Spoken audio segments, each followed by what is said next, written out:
Hoy tenemos con nosotros a un catedrático de Psiquiatría y Psicología Médica de la Universidad Autónoma de Barcelona. Aparte de su trabajo de investigación en neurociencia y psiquiatría, ha realizado una destacada labor de divulgación científica en medios de comunicación. Ha publicado 15 libros y más de 160 artículos de investigación especializada.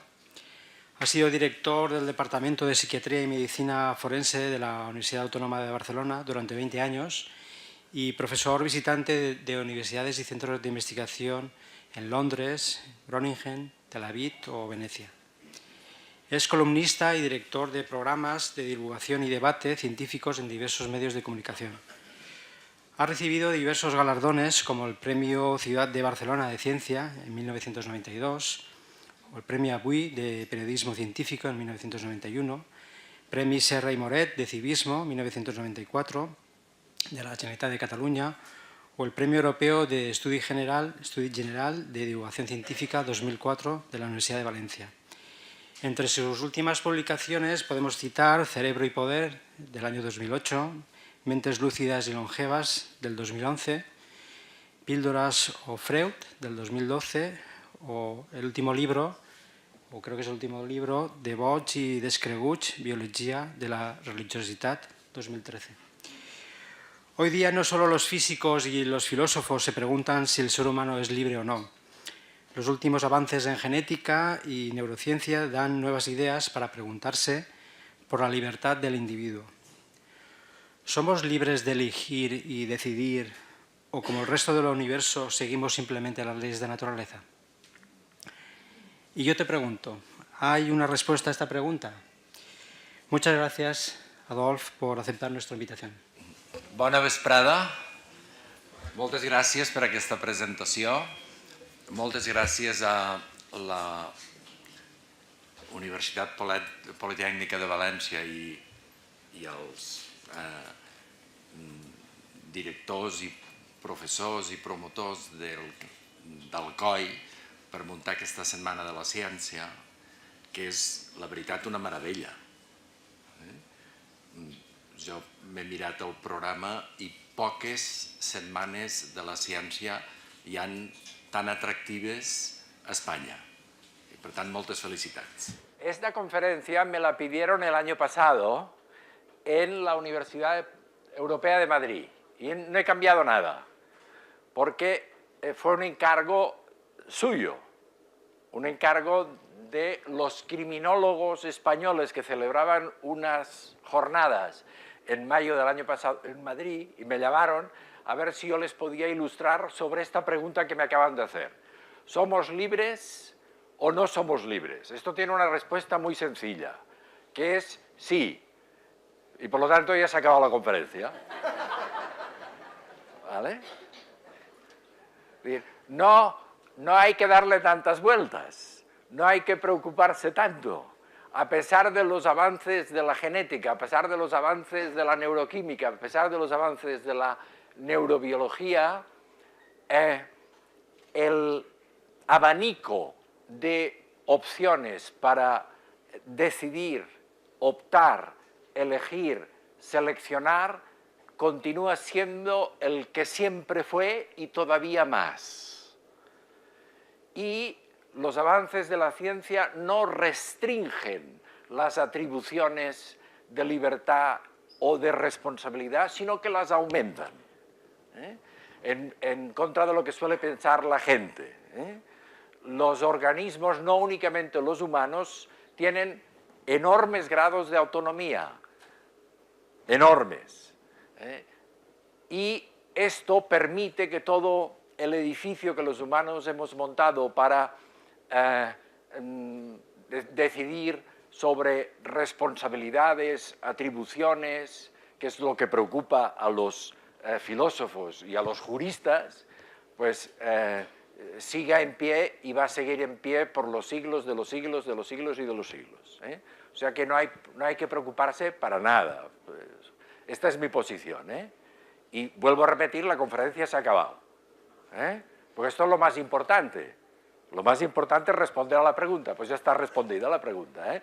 Todo lo que viene a continuación son cosas un poco abstrusas. y duras. Yo os voy a dar, os voy a hacer trabajar durante una hora larga con conceptos un poco estrambóticos, pero como veo que queréis que siga, pues a pesar de que la respuesta ya la tenéis respondida, pues voy a seguir. Bien.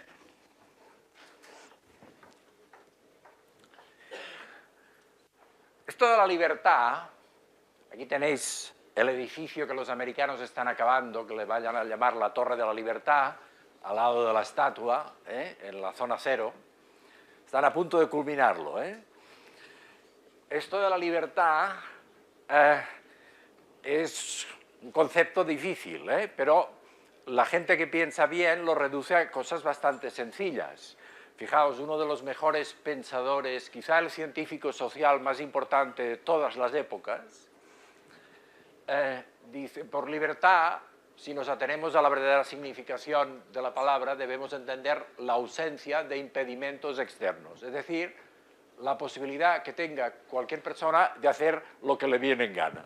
Y ya está. Claro, es que esto es la libertad, por supuesto, hacer lo que te apetece, ya está.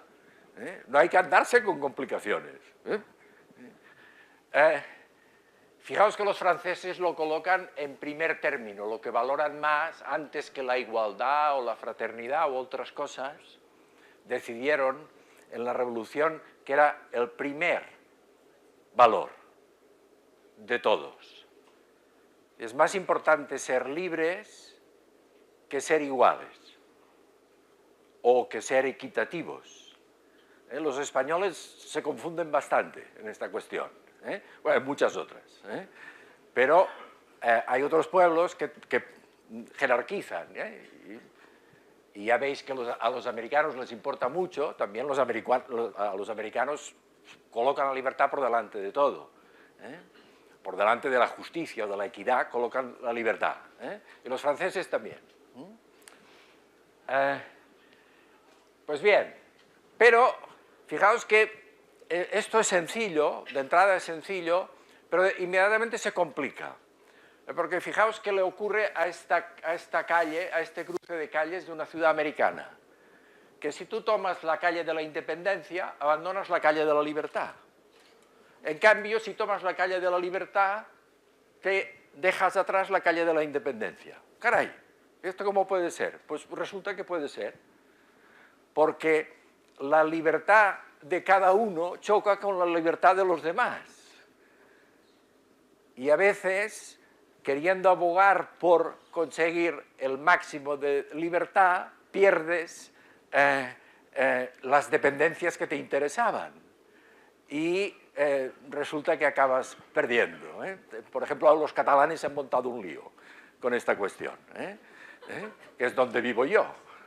Tienen un lío monumental, porque las libertades individuales y las libertades sociales colisionan a menudo. Pues bien, eso hay que tenerlo presente, siempre. Es decir, que, fijaos qué bien descrito está esto. Aquí dice la libertad individual y las libertades sancionadas socialmente en los sistemas legales a menudo colisionan hasta el punto de convertir libertad e independencia en propiedades ortogonales, es decir, que no se cruzan jamás. Bien.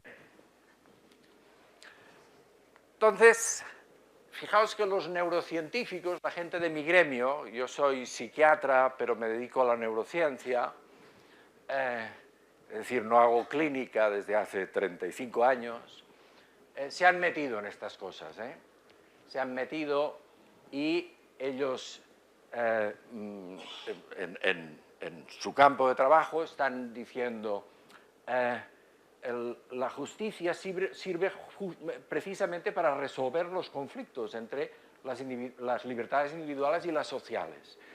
Y hemos inventado la justicia porque tenemos la capacidad para que una tercera persona, es decir, si hay un litigio entre dos, hay un tercero que dice, este tiene más razón, o no, es esta la que llevaba más razón. Y la opinión que emite un tercero sobre un conflicto que afecta a dos, es a lo que llamamos sanción externa. Y esto no lo tienen los otros animales. Los chimpancés y los gorilas un poquitín a veces, que hay un tercero que se pone entre dos, que se están peleando y lo separa, o a veces interviene para zurrar más a uno que a otro, si se lo puede permitir, impartiendo justicia. Y él era alguien externo, no era ni el padre, ni la madre, ni el tío, ni nadie. No, es un tercero de la tropa que se lo mira, observa y dirime. Pues esta es la base de la justicia.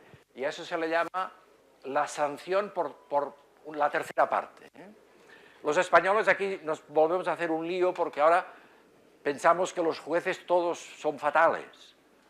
Y no. Los jueces y las juezas son muy sabios. Porque se vienen, bueno, ya sé que hay un 80 o un 90% que no se aclaran, esto estoy de acuerdo, ¿no?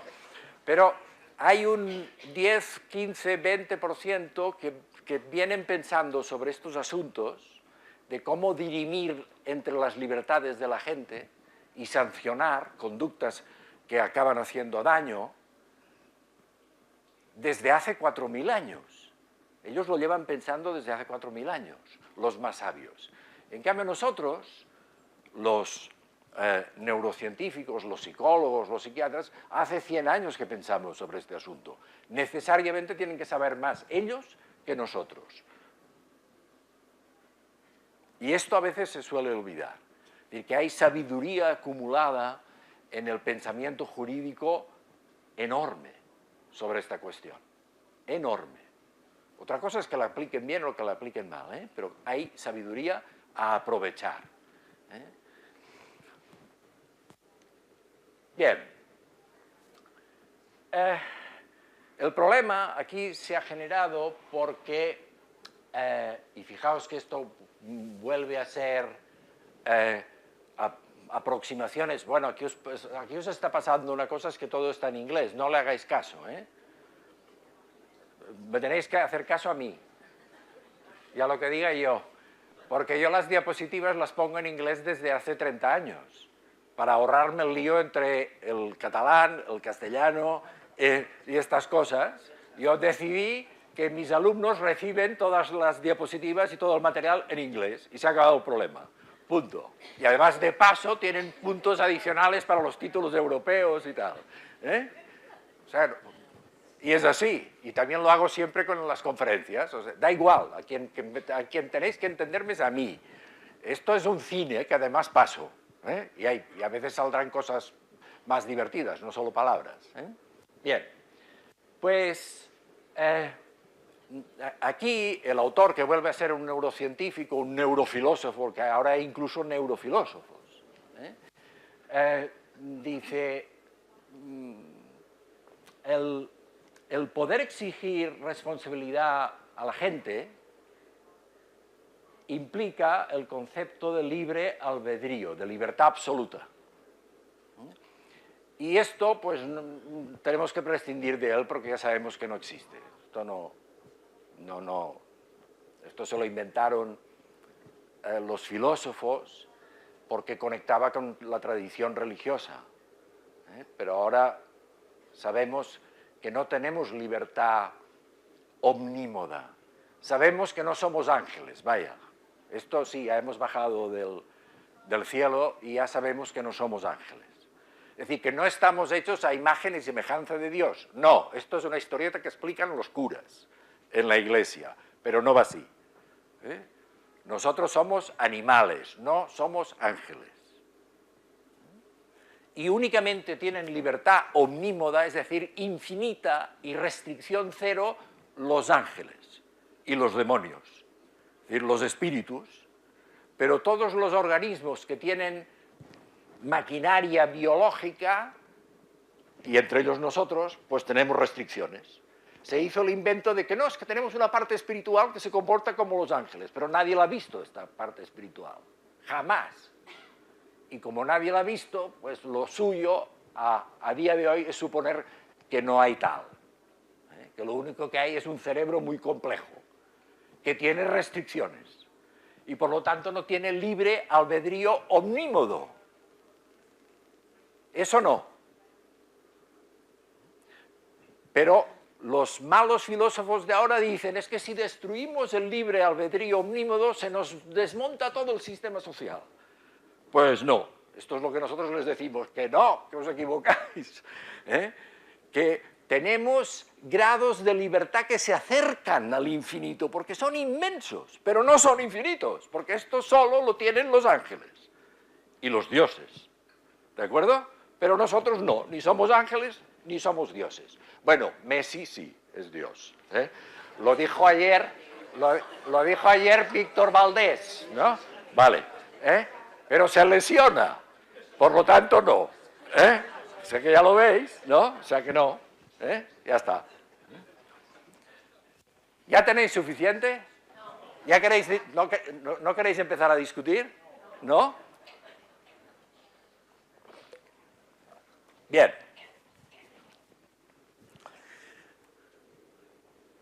Claro, fijaos que esta conferencia yo la preparé para gente muy sesuda, catedráticos de derecho penal, criminólogos, investigadores de punta, españoles y extranjeros.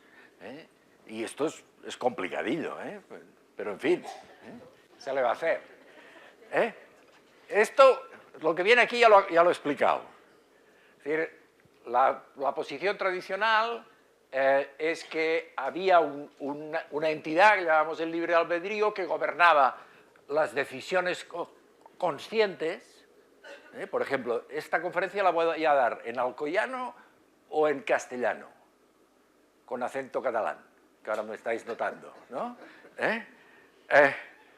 Esto es una decisión que yo he tomado, me he aconsejado un poquitín antes, pero la he tomado. Entonces lo suyo es decir, bueno, pues esto es una decisión libre que yo he tomado porque mi espíritu absolutamente libre, el angélico que yo tengo, ha tomado esta decisión, le ha dado la orden a los procesos del pensamiento consciente y entonces le ha dado la orden al sistema motor del lenguaje para que yo vaya emitiendo en castellano con acento catalán. Al cabo de 3 días ya se me pasaría y pasaría a hablar con acento alcoyano, el castellano. ¿De acuerdo? Pero sabemos que esto no va así, que no va así, que la sensación que tenemos de generar decisiones, intenciones, opciones y selecciones lo hace los genes más, aquí le habla de la historia de interacciones genes-ambiente más el azar. Bueno, en fin, mecanismos de funcionar del cerebro. Y por lo tanto se puede prescindir. Fijaos que aquí ya no hay will, ya no hay will. Es decir, la conducta depende de procesos que van por su cuenta. Y el will se puede hacer desaparecer. Pero aunque hagamos desaparecer el will quiere decir albedrío, voluntad. Libre albedrío o libre voluntad es free will. O sea, aunque lo hagamos desaparecer, mi tesis es que no hay que preocuparse porque el edificio de la responsabilidad, la sanción y la justicia se mantiene íntegro, enterito, y mejor. Incluso yo mantengo que es mejor. Siguiente. Esto viene de el hecho de que los neurocientíficos entraran en este campo y los filósofos se inquietaran y los juristas incluso me llamaran a mí para que decir, ¿qué pasa? Viene de este experimento. Este es un experimento muy famoso que se hizo a finales de los años 70, se ha repetido bastantes veces, que se llama el experimento Libet. Se pone un señor, no se pone un solo señor, se ha hecho centenares de veces, pero se pone un señor y se le dice, mira este reloj, fijaos que este reloj es un reloj especial porque solo tiene una manecilla, no tiene 2 manecillas, solo tiene una manecilla, y se le hace dar vueltas a la velocidad que uno quiere. No sigue la velocidad de los relojes, sino que se le puede dar la velocidad que tú quieras de rotación, ¿vale? De tal manera que en función de dónde se detenga y a la velocidad que le hayas colocado, se puede determinar después la distancia y el tiempo entre una cosa y otra, ¿de acuerdo? Bien, entonces se le dice, fijaos que el señor tiene electrodos en la cabeza para medirle el electroencefalograma, son electrodos colocados, muchos más que los que hay aquí, seguramente a alguno de ustedes les habrán hecho algún electroencefalograma, se colocan electrodos, se fijan y se captan a distancia las ondas de campo que produce la corteza cerebral, la parte más externa del cerebro. Pero se captan a distancia a través del hueso, de las meninges, del hueso, y de la piel y del cuero cabelludo. Pues bien, se le dice, tú decide apretar este botón cuando te dé la gana, que es una decisión libre y fijaos que infinita, porque tú tienes... Cuando me dé la gana, sí, cuando te dé la gana. Y si estamos 3 días, pues estamos 3 días, ¿vale? La única decisión que tienes que tomar es apretar el botón. Cuando te dé la gana. Este era el experimento. Fijaos que es un acto libre sencillísimo, pero es el acto libre primordial, que es decir, ahora levanto el dedo o no lo levanto. Ahora miro hacia aquí o ahora miro hacia allá. Ahora levanto el pie o no lo levanto. ¿De acuerdo? ¿Sí o no? Ahora hago un paso de baile de este tipo o este otro. Todo esto es libertad. ¿De acuerdo? Bien. Pues la única salvedad es que se le pedía, cuando te cojan ganas de apretar el botón, cuando tú notes que en tu cerebro, que en tu magín, que en tu interior, que en tu cabeza, que en tu testa, empiezas a tener ganas de apretar el botón, que sabéis que esto os pasa, ¿no? ¿Lo aprieto? No lo aprieto, ¿no? Pero cuando pienses que vas a apretar el botón, fíjate dónde está la manecilla, que está dando vueltas, ¿vale? Cuando sientas las ganas, fíjate dónde está la manecilla. Entonces, si lo has decidido, aprieta. Y como cuesta un rato entre que piensas que vas a apretar y que aprietas, hay un tiempo, tú has mirado la manecilla y pensabas que estabas aquí, entonces aprietas, pero hay un tiempo entre el momento en que tú pensabas que ibas a apretar el botón y que lo aprietas. Es decir, la manecilla se ha parado aquí, pero tú le dices al investigador, no, yo empecé a pensar que iba a apretar el botón aquí, en el 55, es decir, a las 12 menos 5. ¿Vale? Entonces, en función de la velocidad de rotación, se puede calcular la distancia, que es esta de aquí. ¿Vale? Es esta de aquí, entre el momento en que el individuo dice, la manecilla estaba allí cuando pensaba que iba a apretar el botón. Y después está aquí cuando le he apretado. Fijaos, aquí pone onset movement, 0, que es cuando se aprieta el botón. Siempre hay una distancia, que se llama el tiempo de reacción cognitivo, entre que tú piensas una cosa y que la haces. Que por eso Messi marca goles siempre, porque tiene un tiempo de reacción cognitiva superior a los de los defensas, para hacer el regate y lanzar la pierna. ¿Os dais cuenta? Es el mismo problema. Y tiene que luchar su libertad contra la libertad de los defensas. Es exactamente el mismo problema. Esto lo solemos pensar en términos de libertades políticas, de libertades de prensa, de libertades sindicales, pero es un problema más sencillo, es el problema de bailar de una manera o de otra, que es infinito. Los movimientos de baile que tú puedes hacer con los pies y con las manos son infinitos, tienden al infinito. No son infinitos porque hay restricciones, pero tienden al infinito. Como la posibilidad de combinaciones fonéticas que puede hacer en cualquier lengua, tiende al infinito, como los números tienden al infinito. ¿Vale? Bien.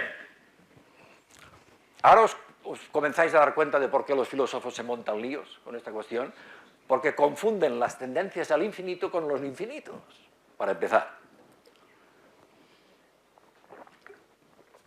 Bien, pues aquí lo bonito es que esto es el potencial que se registraba en el cerebro. Fijaos, este es el punto donde la persona, donde las centenares de personas que han hecho este experimento, dicen, yo aquí estaba empezando a tomar la decisión de apretar el botón, ya la tenía clara. Y aquí he apretado el botón, pero el cerebro ha empezado a fabricar la decisión mucho antes que la persona se entere de que va a tomar la decisión. Es decir, se acusa en el cerebro unos cambios de potencial en los territorios adecuados que son anteriores a que la persona se entere de que tiene la intención de que va a apretar el botón. Por lo tanto, el que toma la decisión, el cerebro, no es la persona. por lo tanto no hay persona, por lo tanto se hunde el mundo. ¿Os dais cuenta? Esto es el experimento Libet. Es decir, el cerebro sabe un segundo antes que la persona que tiene este cerebro que va a apretar este botón, o que va a hacer este regate, o que va a recibir esta pelota, o que se va a hacer este desmarque, o que se va a colocar por detrás de los centrales. Porque son este tipo de decisiones. El cerebro lo sabe un segundo antes que la persona que lleva este cerebro. Caray, qué lío, ¿no? Pues es así. Es así. Este es el problema, ¿ahora lo veis? Es decir, que los que decidimos, actuamos, seleccionamos y hacemos opciones no somos nosotros, es decir, el espíritu angélico que llevamos, sino el cerebro que nos hace actuar. Por lo tanto, se hunde todo el sistema y se hunde todas las convenciones sociales que hemos montado, porque quien lo hace es el cerebro, porque lo tenemos registrado, esto va así, se ha repetido multitud de veces y siempre sale así. Y no solo lo han hecho los americanos, el señor Benjamin Libet es americano y lo hizo en Chicago, pero se ha repetido en la Autónoma de Barcelona, se ha repetido en la Complutense, se ha repetido en París, sale así siempre. Es un experimento, digamos, clásico, de los buenos, de aquellos que son los definitivos en ciencia, que cuando se repiten sale igual, ¿vale? Los que permiten avanzar. Bien, pues este es el origen del problema, ¿eh? Este es el origen del problema, que tiene preocupadísimos a todos los gremios que se dedican a esta cuestión. Ya os digo que a mí no me preocupa el asunto, ¿eh? No me preocupa nada. ¿Por qué? Pues porque esto, a pesar de que es muy bonito, y que yo lo he relacionado con el baile, con el habla, porque es conducta motora. La más sencilla es apretar un botón o levantar un dedo. O evitar un coche en una rotonda, que es mucho más compleja.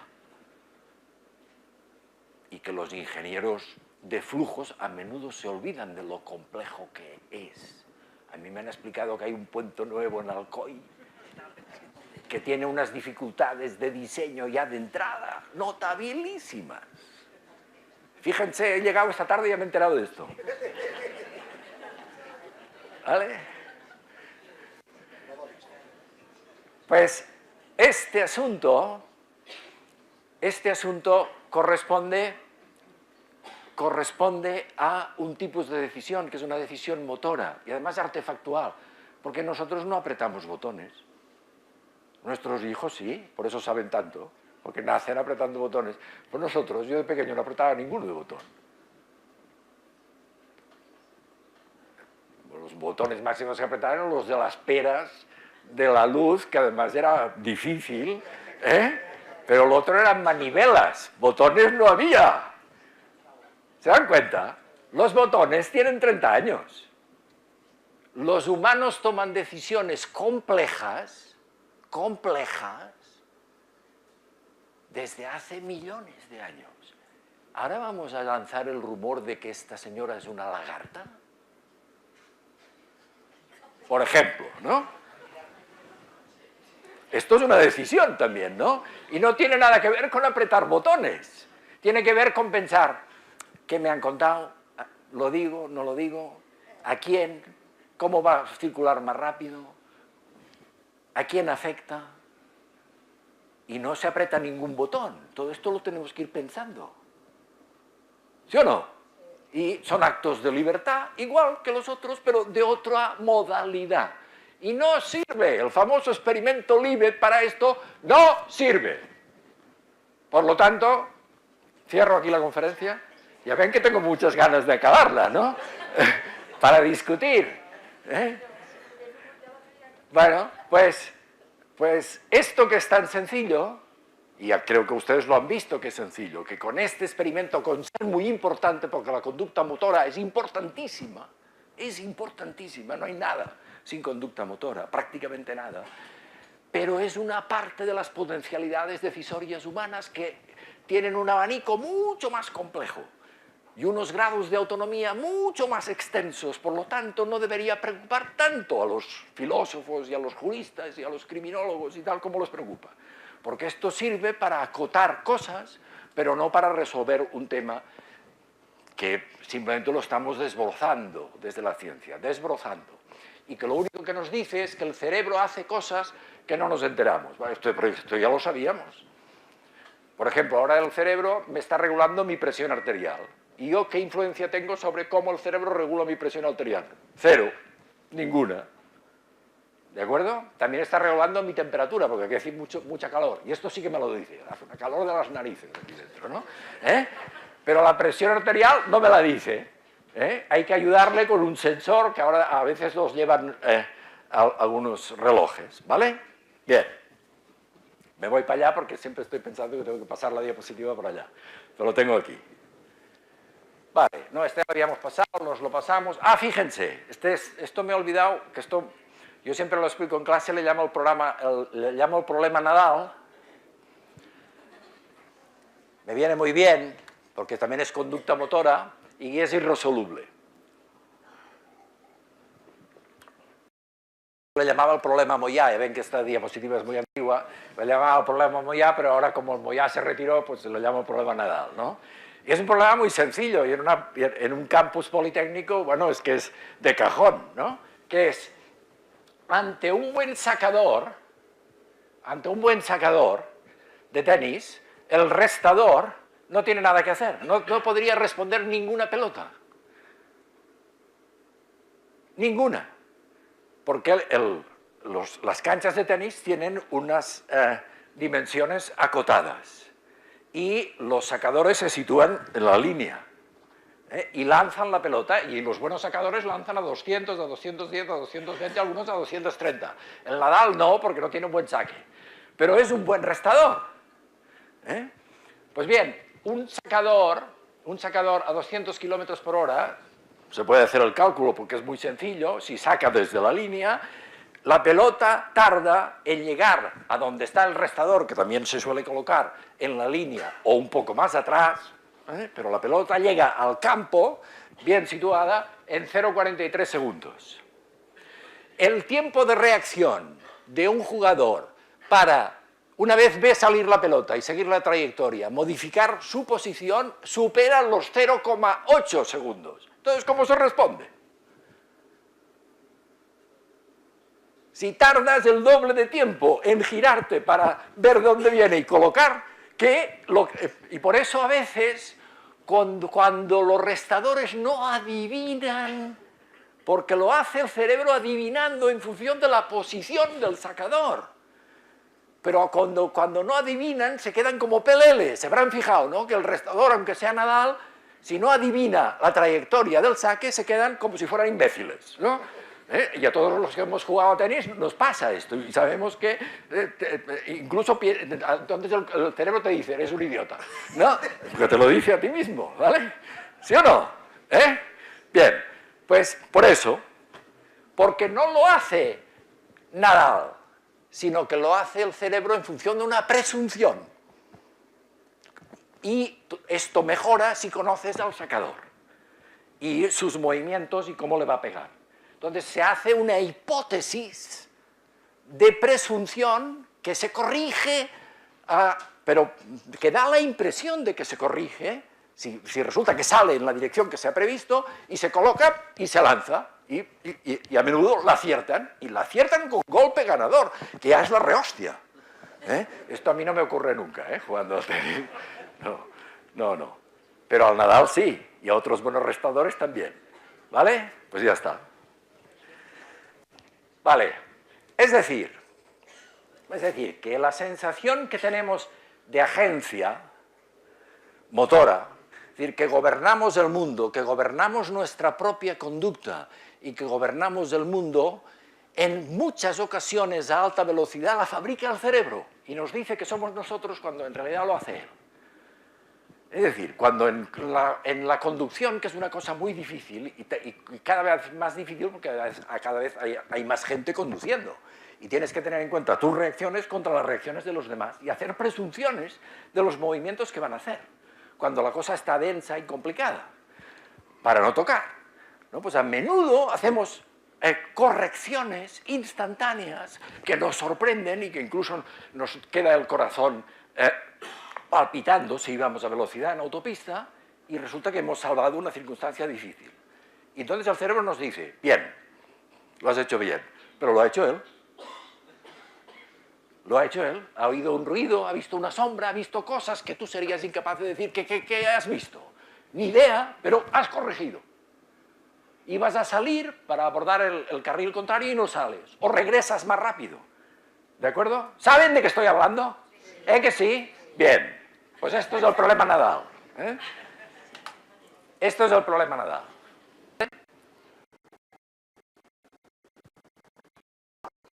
También para los filósofos es un problema tremendo. Dedican libros. Libros enteros. Porque claro, en principio físicamente no se debería responder ningún saque por encima de los 200 kilómetros por hora y resulta que la mayoría lo responden con golpes ganadores. Atención.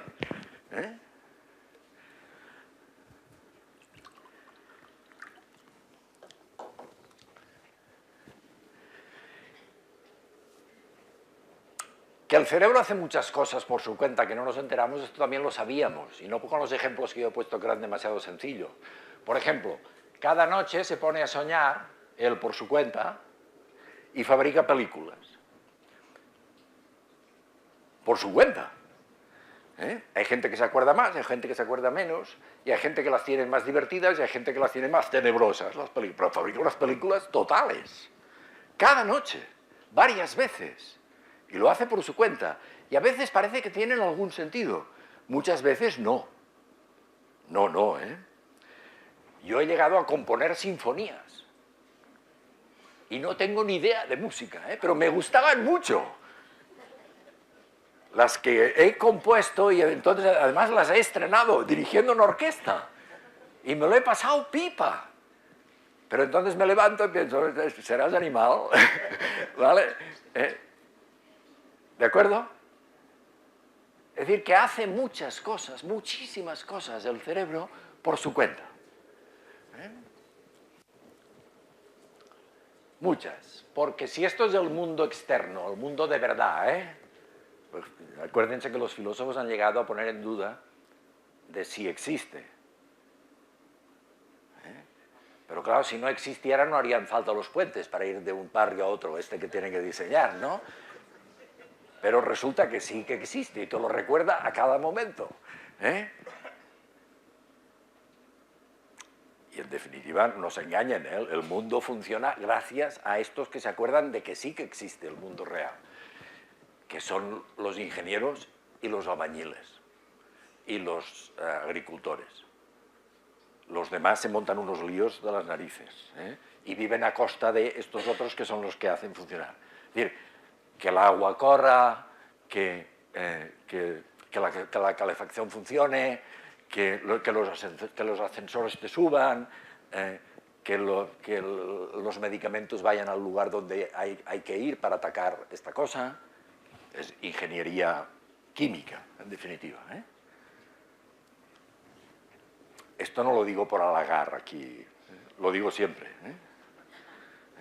Fíjense que el mundo funciona gracias a los ingenieros, a los albañiles y a los agricultores y ganaderos. Y entonces lo gobiernan unos tipos que no se enteran de nada, ¿no? Los de letras, los políticos, los abogados, los curas, se dedican a gobernar el mundo y no lo entienden. Y por eso montan estos líos, ¿vale? Porque no lo entienden. Pero como tienen poco trabajo, porque claro, pelearse contra el mundo real es muy jodido, porque genera muchos problemas, como el puente. Hay que trabajar mucho para que funcione y aguante, ¿vale? Pero como los otros trabajan sobre el papel y el papel pues, lo aguanta todo, pues avanti, ¿vale? Bien. Pues el mundo real, el que está afuera, en realidad nuestro cerebro, que es esto de aquí, las experiencias conscientes, cuando estamos despiertos, cuando no estamos dormidos, no, estamos en otra historia, en otra fase, Y En los sueños también hay otra modalidad de conciencia que prácticamente está hiperreducida, ahora lo sabemos bien esto, pero nuestro cerebro consciencia lo que hace es una simulación en continuo del mundo real. Una simulación. No es el mundo real lo que tenemos en la cabeza, no lo es. Tenemos una simulación, pero fíjense que nos hemos puesto de acuerdo los de mi gremio, los neurocientíficos, para decir que es una simulación fair, es decir, ajustada. Porque si no fuera ajustada, nos pasaría como a los robots, que los ingenieros de la inteligencia artificial nos prometieron hace 40 años que teníamos robots para todo, y no tenemos todavía robots para todo porque es muy difícil. Porque hay que pelearse contra el mundo real y contra todo lo que se mueve en el mundo real. ¿De acuerdo? Por lo tanto, las simulaciones tienen que ser fair, es decir, ajustadas, es decir, adaptativas, es decir, plausibles. Que permitan circular sin darse tortazos continuamente, del tipo que sea. Esto es hacer una simulación fair.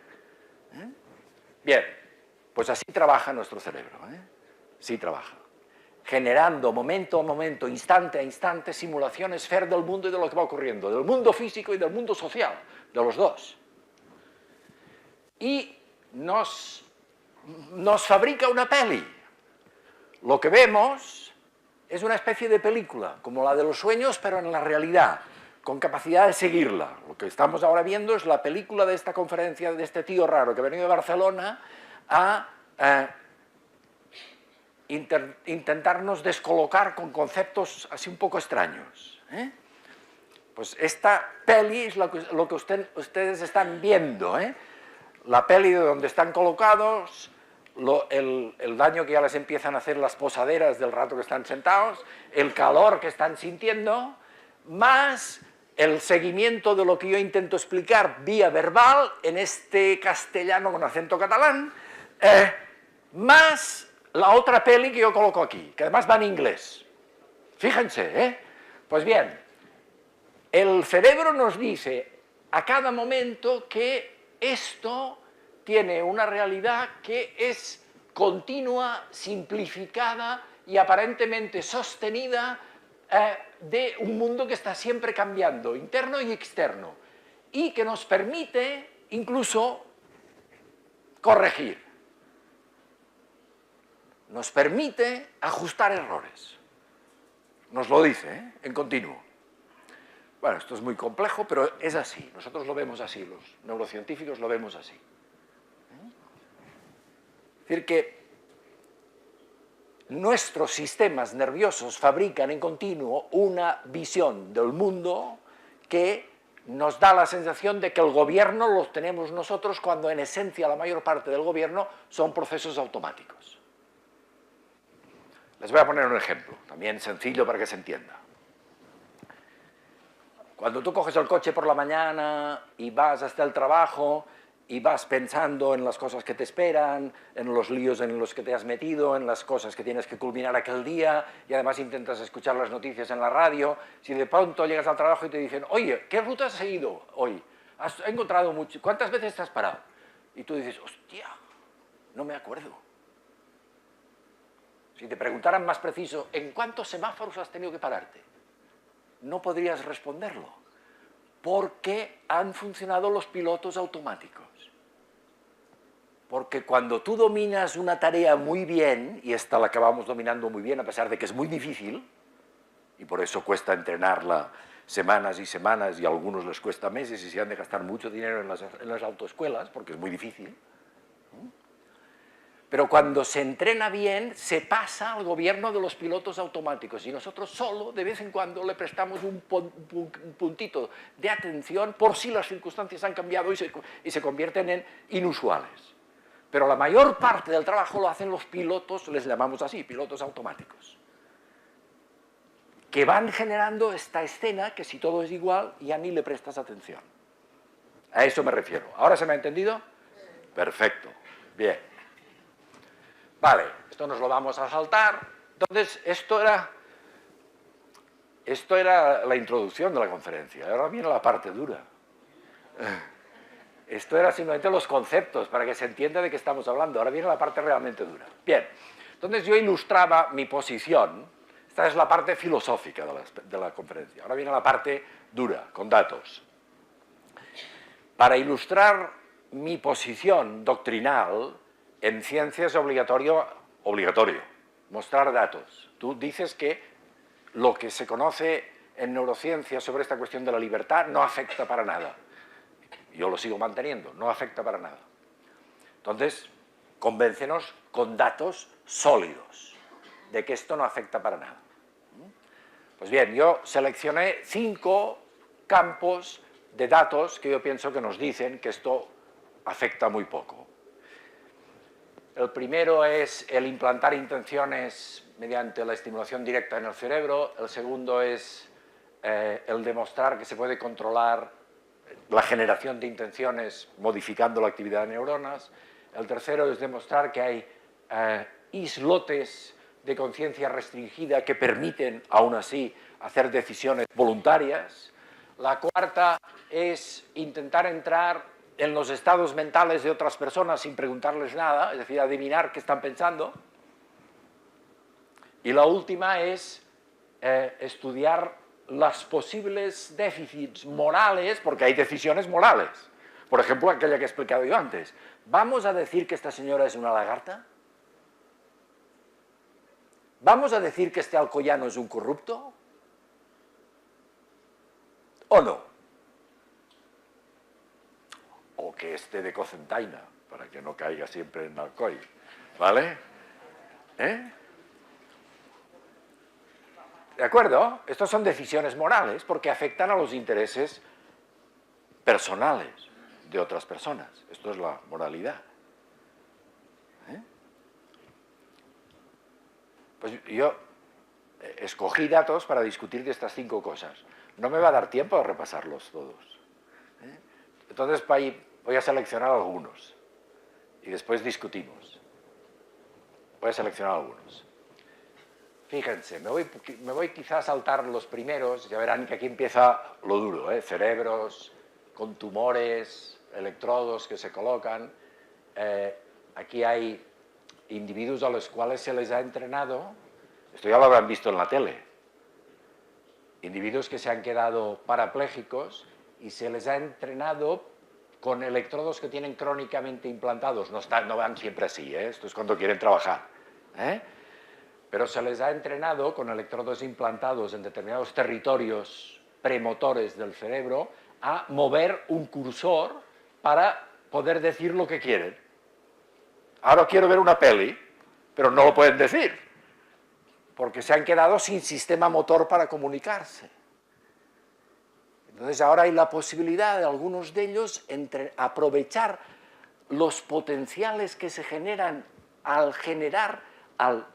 hacer emerger intenciones de, aprovechar esto, amplificarlo y hacer que con la pura intencionalidad puedan mover un botón que se va a buscar palabras o ya frases para poder decir quiero esto o no quiero tal cosa. ¿Lo ven? Por lo tanto, tenemos acceso a decisiones libres en individuos que han perdido toda libertad de opción. Es decir, la ciencia no nos restringe libertad, sino que nos aumenta libertad, que es siempre lo que ha ocurrido. La ciencia incrementa libertad para todos.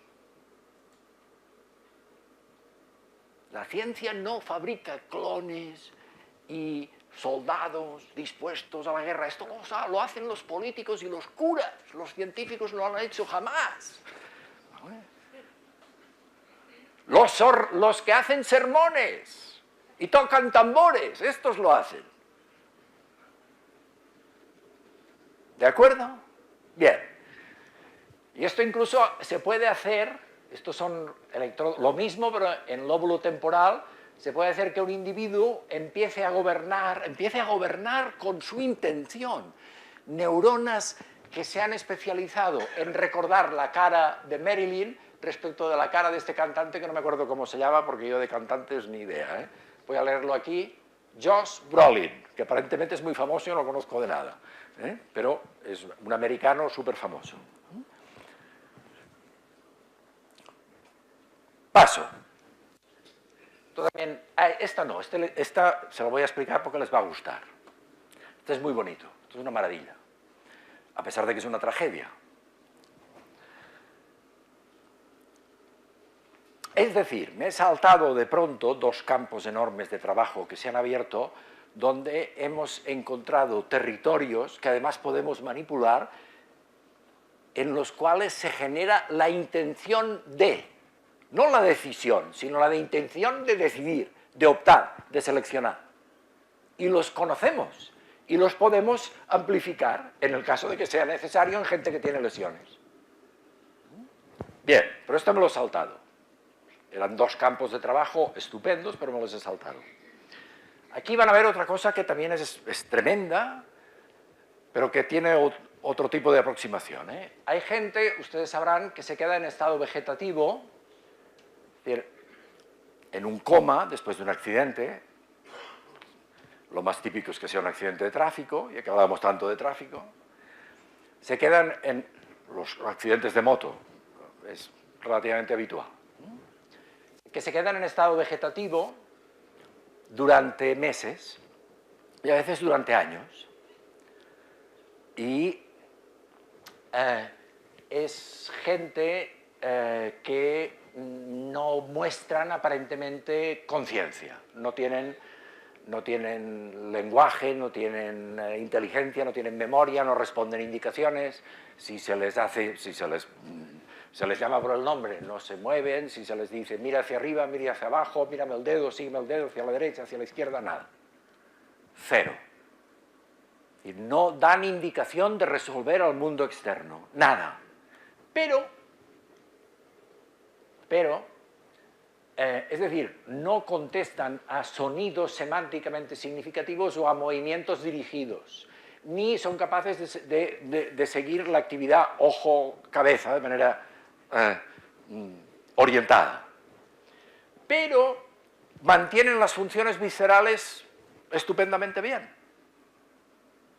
Y por eso las familias se resisten, a veces durante años y años, y algunos acaban saliendo en la tele, porque dicen que hay algo ahí.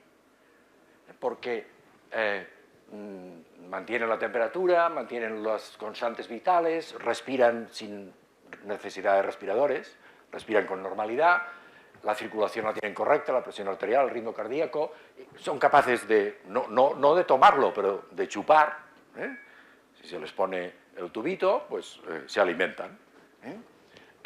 Tienen los reflejos pupilares conservados, tienen dolor, si tú les pellizcas o les aprietas, reaccionan, y a veces sonríen, o a veces lagrimean, o a veces incluso se enfadan. Cuando los mueven y tal, a veces se enrabian incluso.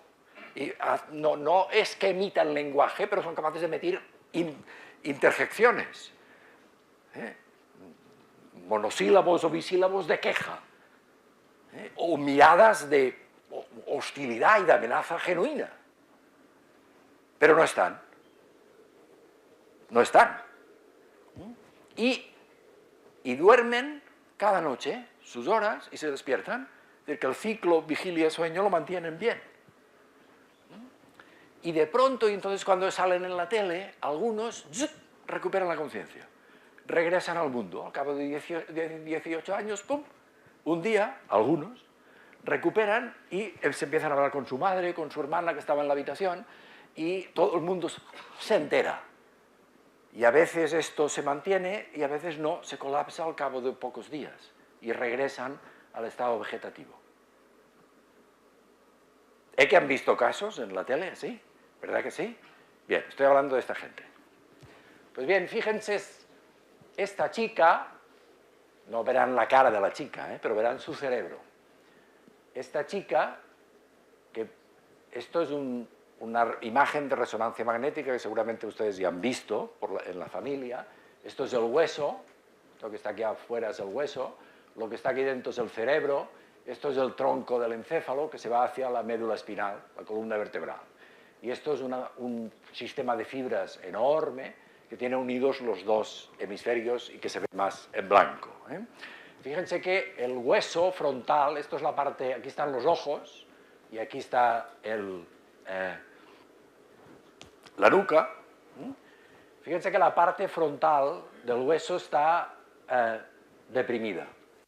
Es de un accidente de moto, severo. Y hay rotura del hueso, y aquí lo verán todavía más espectacular. Esto es otro corte, esto es justo la mitad del cerebro. El escáner se ha hecho partiendo el cerebro en dos mitades, y es como si lo abriéramos así, haciendo el corte por aquí y mirando la cara del medio. Y en cambio este corte es un corte más lateral. Son cortes virtuales, evidentemente, lo que hacen las máquinas. Pero fíjense que aquí que el destrozo es mayor y por aquí se ven lesiones notables. Y estos son cerebros normales, de su edad, es una chica de 26 años, que sigue en estado vegetativo en Cambridge, en la Gran Bretaña. Esto ocurrió el año 2006. Lleva, por lo tanto, 7 años en estado vegetativo, como les he explicado. Bien, pues la familia, déjenme que vaya para adelante, porque la madre, en particular, dijo, esta chica a veces se entera de algo. Porque según qué palabras uso, no su nombre, no el nombre de sus hermanos o de sus hermanas o de sus perritos, que tenía 2, no, a veces según qué palabra uso, mueve los ojos de una determinada manera. Y los médicos, claro, lo hacían pruebas y pruebas y pruebas y nada. Decían, mire señora, aquí no hay nada, algún día esto va a ir todavía peor, entonces lo tendremos que decidir si desconectar, no desconectar y tal, ¿no? Pero la madre insistió tanto que convenció a un neuroradiólogo de que le hiciera pruebas y le dio permiso para que se la llevaran abajo a los subterráneos del hospital de Cambridge, Addenbrooke, y le hicieran pruebas verbales. Y le empezaron a pasar cintas donde había frases grabadas. Y captaban, aquello que han visto antes eran resonancias estructurales, donde el cerebro no tiene que hacer nada. Pero aquí se mide el trabajo que hace el cerebro en su conjunto y regiones particulares del cerebro. Cuanto más color, por hacerlo sencillo, no es que vaya exactamente así, porque no sale ni en colores, esto se pone después, pero cuanto más color, más trabajo en un determinado sitio del cerebro. Porque a continuación le presentaban una frase sin sentido, con palabras que parecían inglés, pero que no quieren decir nada.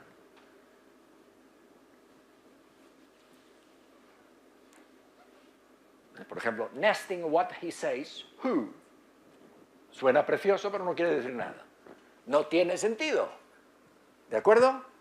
Por lo tanto, lo que se hacía era presentarle frases con sentido y frases sin sentido para que los normales hicieran, esta tiene sentido y quiere decir esto, y esta no tiene sentido y no quiere decir nada. ¿Vale? Pues bien, cuando los controles tienen que hacer esto, hacen trabajar sobre todo la parte izquierda del cerebro, left, en territorios temporales, que son los que resuelven. Esto los neurólogos lo llaman los territorios de Wernicke, los que resuelven el sentido de las emisiones lingüísticas.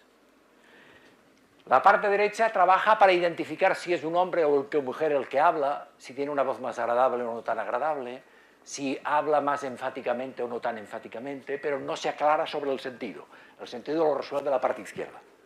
Y por eso hay más trabajo en la parte izquierda. ¿Lo ven? Pues bien, la chica, fíjense, la chica, ante las frases con sentido respecto de las frases sin sentido, hacía trabajar los mismos territorios, y más en el izquierdo que en el derecho. Por lo tanto, se enteraba de algo. ¿Me siguen?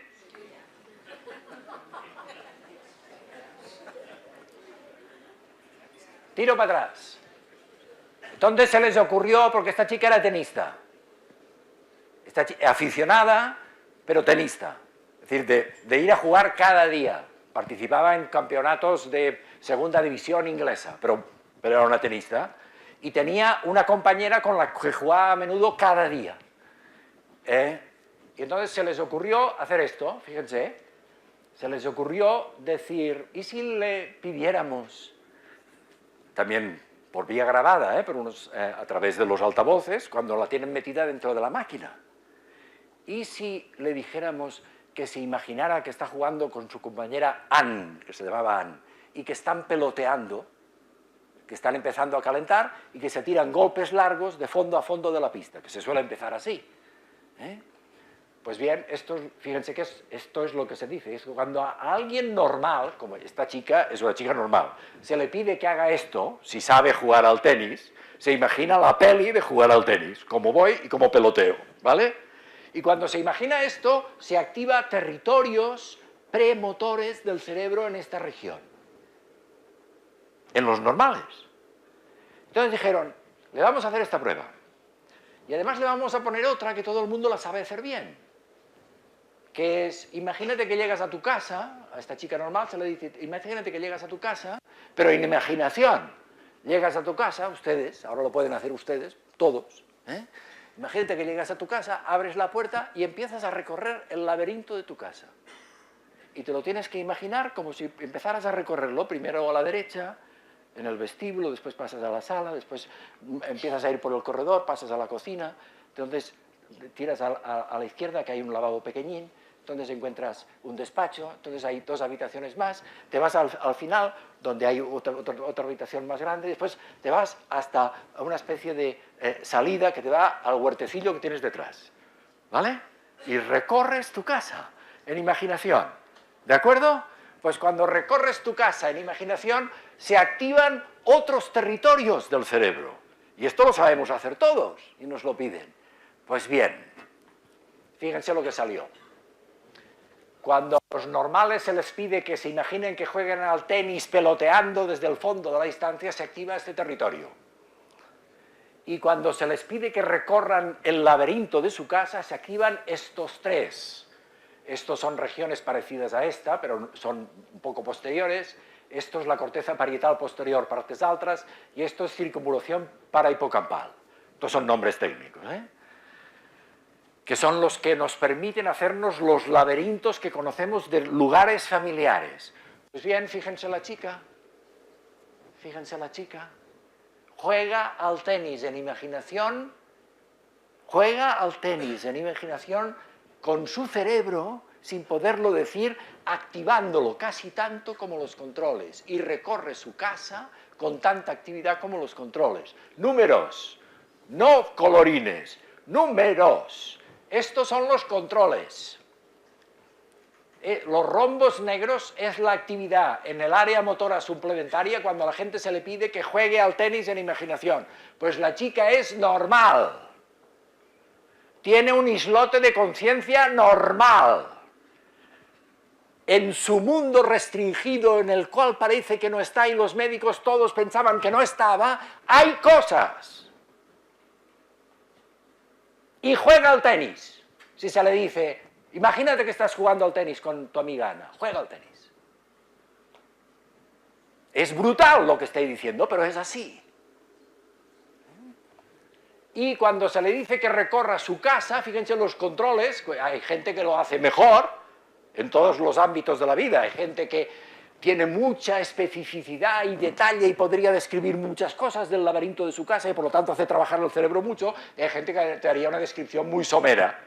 Esto es la distribución de los individuos normales que son los rombos negros. Pues bien, la chica está está en puntajes normales. En términos estadísticos no se separa de la normalidad, no es un outlier. Por lo tanto, tiene esta libertad a la cual no podemos acceder. Y que es muy trágica y muy triste, pero la tiene. Y lo hemos descubierto de esta manera. Por lo tanto, los médicos tenemos un problema añadido que no nos pensábamos que tuviéramos. Que hay gente metida en esta condición que sí que tiene islotes de conciencia con posibilidad de decidir, porque ya se ha extendido a otros pacientes pocos un 5%. Esto lo están haciendo en Cambridge y en Bélgica, en Bruselas, 2 equipos en los cuales trabajan, por cierto, una catalana y una valenciana que las conozco a las 2. Una de las 2 ha sido alumna mía. Pues bien, a pacientes, fíjense qué lesiones, todavía, esto es un cerebro normal, sin lesiones, esto es otro cerebro normal y fíjense aquí, esto es líquido cefalorraquídeo con atrofia postlesional brutal y pérdida de tejido noble. El tejido noble es este que se ve en gris y blanco, y fíjense que aquí es solo este, y aquí también. Pues bien, han inventado ya muchos tipos de tareas para que los que están metidos aquí dentro y pueden ser capaces de relacionarse, respondan preguntas de esta manera. Si se les dice, ¿tu padre se llama Alejandro? Si es que sí, juega al tenis. Si es gente que sabe jugar al tenis con su cerebro. Y si es que no, recorre tu casa. ¿Lo ven? Y se ha conseguido, u otras tareas que se han inventado, se ha conseguido que la gente que está metida en esta especie de cárcel brutal por lesión sean capaces de responder libremente. ¿Cómo? Poniendo a trabajar el cerebro en rutina jugar al tenis o poniendo a trabajar el cerebro en rutina recorrer mi casa. ¿Me he explicado? Bien, pues ya está. ¿Lo ven? Vale. Podemos entrar en es del 5%, el 95% no, ni eso. Pero el 5% es suficiente como para ahora sea obligatorio hacer este tipo de medidas en todos. Ya lo están estudiando los comités éticos en todo el mundo, porque esto es muy reciente. Bien. ¿Podemos entrar en la cabeza de la gente? Pues sí, ya se ha entrado. Sin preguntarle qué está pensando, porque esta es la manera tradicional. Sin preguntarle nada. Claro, la manera tradicional tiene el inconveniente de que los dos te pueden engañar. Y te pueden montar unas historias tremebundas. Y tú entonces tienes que poner los sensores a ver hasta qué punto se acerca o no se acerca. O te quiere manipular, ¿vale? Bien, pues fíjense, esto lo resolvieron ingenieros israelíes trabajando en... ¿no lo pone aquí? No, da igual. En un instituto de física que está en el sur de Tel Aviv que se llama Rehovot. Dijeron, como ejemplo, en plan sencillo, cuando vamos al cine todos vemos la misma peli, si hemos entrado al mismo local, ¿se entiende? No hemos ido al centro comercial y nos hemos distribuido por las diferentes salas. Cuando vamos a ver todos la misma peli en el mismo local, todos vemos la misma película, ¿es que no? Sí, pero no. Ustedes saben que sí, pero no. O sea, hemos estado todos allí, excluyendo los que duermen. No, también. Es decir, si hemos entrado todos, nos la hemos mirado la peli, nos ha interesado la peli, hemos visto la misma peli, sabemos que sí, pero no. ¿Por qué? Porque después discutimos. A mí me tienen prohibido, mi mujer y mis amigos, decir nada. Yo no puedo decir nada. O sea, la norma en mi casa y con mis amigos es que cuando vamos al cine yo tengo que salir y estar 1 hora y media en silencio. Como mínimo. Porque dicen que desmonto la magia. No sé qué quieren decir con esto de la magia, pero siempre me acusan de que desmonto la magia. En fin, yo lo respeto y me estoy calladito. Les oigo hacer unas discusiones muy curiosas, y yo callado. Bien, pues este era el problema. Este es el problema que se pusieron los ingenieros. ¿Hasta qué punto un mundo que es restringido, porque es restringido en las pelis, a pesar de que es un mundo fantástico y complejísimo, es restringido? No hay olores en el cine. no te tocan en el cine. Bueno, depende de la edad, ¿no? Pero en general no te tocan. Es decir, no hay tacto, ni hay, ¿vale? Es restringido. Es una cámara oscura donde hay estimulación visual brutal y auditiva brutal. Y otros tipos de sensaciones están disminuidas. No hay demasiado movimiento, no hay sensaciones propioceptivas. Por lo tanto, es un mundo restringido. Es un mundo disminuido, menos complejo que el de la verdad, que el real. ¿Se dan cuenta, Pero a pesar de eso, no hemos visto la misma película. Sí, pero no. ¿De acuerdo? Bien. Porque, por poner el ejemplo típico, las mujeres ven más cosas que los hombres. Ven muchos más muebles y rincones y lámparas y estilos de mobiliario, y los hombres no se enteran de esto, ¿no? En cambio, los hombres ven más conspiraciones en las intrigas a menudo que las mujeres. ¿Verdad? ¿Es que sí? Bien. Pues este es el problema que se pusieron. Entonces colocaron a 5, n igual a 5, ¿dónde lo pone? Aquí 5 ingenieros doctorales, postdocs, del Instituto de Altas Energías de Rehovot en Tel Aviv. Los colocaron a ver la misma película, todos, no todos a la vez, cada uno dentro de la máquina de resonancia magnética para hacerles retratos del cerebro mientras veían la película. Solo 5. En ciencia, a menudo, para hacer un gran descubrimiento no se necesitan hacer Ns muy grandes. Si es bueno, pues con 3, 4, 5, 6, esto lo saben los ingenieros bien, pues ya está. Si sale, sale, punto. Ya seguirá saliendo. ¿Vale? Bien. Pues, ¿qué película? Ya la ven, El bueno, el feo y el malo. La conocen, todos la han visto, que está bien, que podamos hablar de una cosa que además conocemos. Pues bien, voy para atrás. Fíjense, ¿qué les pasaba a los ingenieros en conjunto? Son resultados maravillosos. Estos son resultados en conjunto. Estos son cerebros virtuales que son la suma de la actividad de los cerebros de los 5 ingenieros mientras veían el bueno y el feo y el malo. Pues fíjense qué les pasa, que trabaja. Les repito la organización del cerebro. Esto es cerebro izquierdo, LH, left hemisphere. Esto es la parte frontal, detrás de los ojos. Esta es la parte occipital en la nuca, esta es la parte temporal, esta es la parte parietal. ¿Qué es lo que se enciende?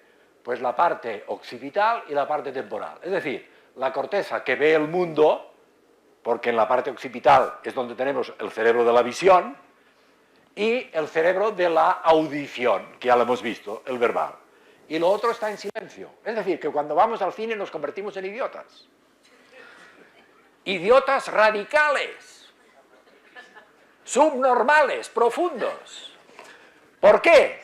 Pues porque trabaja, y esto lo saben los publicitarios, y por eso ya esto ya lo descubrieron hace 50 años, no hace falta, y de hecho prescindieron colocar cosas en plan subliminal, porque colocándolas en plan supraliminal, como el cerebro se convierte en un idiota funcional, cuando mira la tele o está en el cine, solo atiende a estímulos visuales que son apoteósicos y verbales auditivos. Y el otro no trabaja, está en silencio. Este es el trabajo de la reflexión, la ponderación, el juicio crítico. Está en silencio, está en silencio. Y por eso la magia, ¿qué dicen, no? La magia, esta es la magia, ¿vale?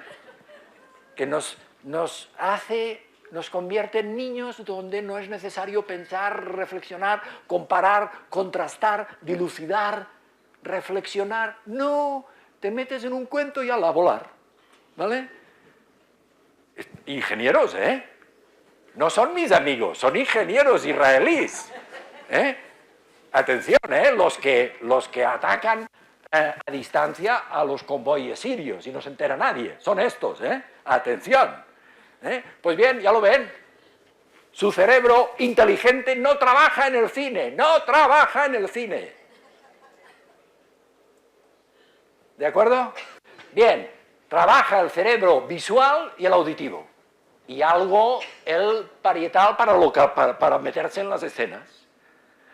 Y entonces lo descompusieron en territorios que ven edificios, en territorios que ven caras, en territorios que ven manos, Esto está descompuesto matemáticamente, ¿eh?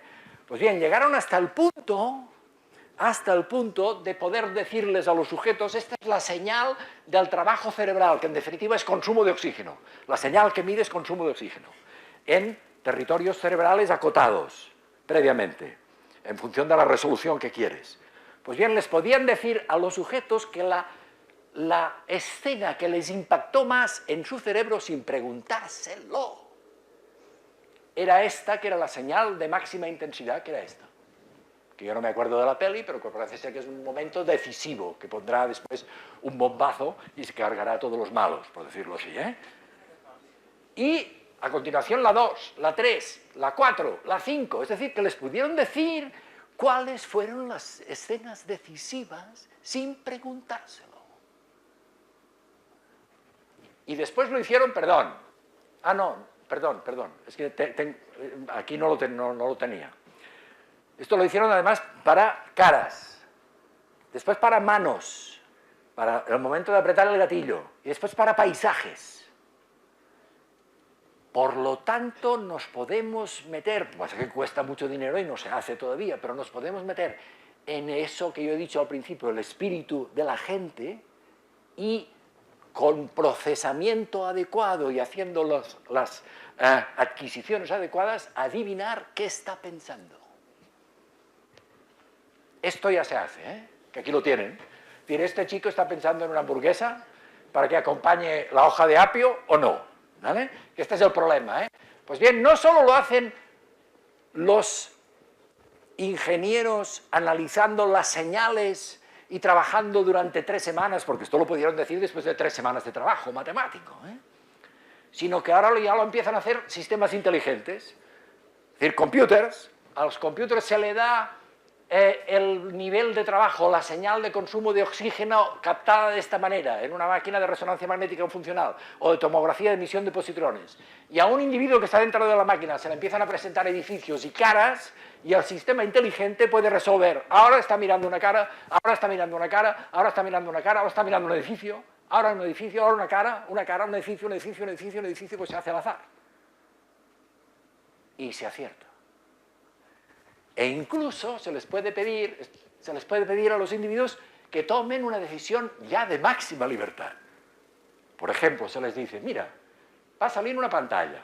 Esto se hace así, ¿eh? A ti te estiran en la máquina, te metes allí, te descansas, se te hacen las medidas de base, y entonces ya te han explicado a continuación, no pasa nada, todo esto es inocuo, yo voy a menudo. Se lo digo para que no, hay algunos que están haciendo una cara así de espanto, no pasa absolutamente nada. Yo voy a menudo a hacer la siesta, dentro de la máquina.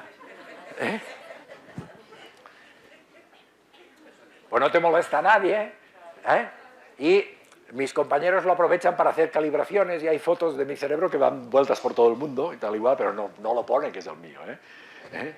Y como de momento va saliendo bien, sin lesiones graves y tal, pues me da igual, ¿vale? Da igual. O sea que tranquilos, cuando les digan, se tiene que hacer una resonancia, hombre, impone mucho porque son máquinas tremebundas y que cuando se ponen en marcha hacen un ruido así, hacen unos cataclac, que al principio inquieta, pero que después te acostumbras y puedes hacer la siesta magníficamente. Pasa nada. ¿Vale? Bien, pues se pone la persona, se lo tiene despierto y se le dice, va a aparecer en un visor que hay arriba, tú lo ves así, cuando estás tumbado lo ves aquí, y tienes los botoncitos para... Normalmente no lo dices verbalmente, usas botoncitos que tienes a un lado y a otro para responder. Bien, pues va a salir una pantalla, y primero una granada, una crucecita, pero después te va a salir una instrucción. Y en la instrucción será que tú selecciones, es decir, que decidas libremente si con los números que van a aparecer después, que ya ven que esto es variable, al cabo de medio segundo, un segundo y medio, si con estos números que van a aparecer después, tú puedes decidir en función de tu libertad omnímoda, esta de los filósofos, si vas a sumarlos o vas a restarlos.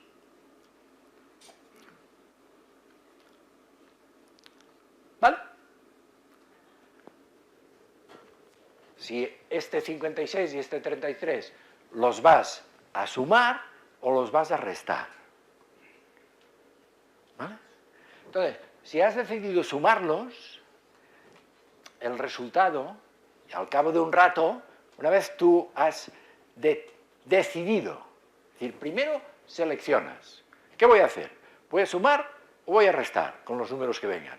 Aparecen los números, y entonces sumas o restas, en función de una decisión tuya, libre, íntima, que nadie ha visto, y que tú puedes ocultar toda la vida. Entonces tú vas a sumar o restar. Entonces aparecen, al cabo de un rato, 2 segundos, 3 segundos, 4 números, y le piden, dinos cuál era el resultado. ¿Vale? Bien. Si ha sumado era 89. Si ha restado es 23. Estos son erróneos. ¿De acuerdo? Pues bien. Perdón. Siguiendo la actividad del cerebro, si se capta en esta región, al individuo se le puede decir, cuando él ya ha tomado la decisión, cuando ha sumado o ha restado, se le puede decir, has hecho una suma o has hecho una resta antes de que él lo confiese, acertando. ¿Vale? Por lo tanto, se puede entrar en las decisiones libres de la gente y atraparlas, en las más sencillas, porque esto sigue siendo muy sencillo. Se parece a lo de apretar a un botón en una tarea cognitiva, que es otro tipo de libertad, pero se está trabajando en la libertad cognitiva, ya lo ven. Y con capacidad de meterse, incluso los mentirosos se puede detectar. Otro ejemplo, aquí se colocan unos individuos en la misma circunstancia y se les dice, podéis ganar dinero. Podéis ganar dinero. Muy fácil. Tenéis simplemente que intentar predecir qué saldrá, cara o cruz. Simplemente cara o cruz. Y tenéis que apuntaros a una opción, cara o cruz. Si la opción sale de acuerdo con lo que vosotros habíais decidido, vais a ganar $3. Si no, nada, 0. Entonces se juega muchas veces, este dinero es de verdad, lo que acaba al final en la cuenta que tienen en el visor que han ganado se lo llevan a casa, por lo tanto la gente está interesada. Bien, fíjense, se explica antes de entrar en la máquina, habrá 2 condiciones. En unas condiciones no habrá oportunidad de mentir, es que se les dice directamente, en una condición no tendrás oportunidad de mentir. Pero en otras condiciones, si tú quieres mentir, pues tú mismo puedes mentir. Si quieres hacerlo y ganar dinero mintiendo, pues tú nos vas a robar. No se les dice así, pero se les está diciendo indirectamente. Nos vas a robar dinero del proyecto de investigación. Porque te vas a ganar dinero deshonestamente, ¿no? Pero si quieres hacerlo, podrás hacerlo. ¿Cómo? Fíjense. Predice, sale la pantallita y se dice, predice, hay $3 en juego, no siempre son $3, $1, $3, $5, $10 por jugada, Bien, predice, cuando no hay oportunidad, entonces aprieta, si tienes el botón de la derecha, cara, el botón de la izquierda, cruz, aprieta, es decir, tu predicción la registras. Bien, has dicho cara, ha salido cara, correcto, yes, has ganado 3, ya tienes 3. Siguiente, no puedes mentir.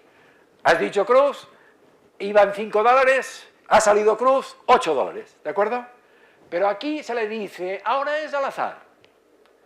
Tú predice, pero puedes apretar los botones al azar.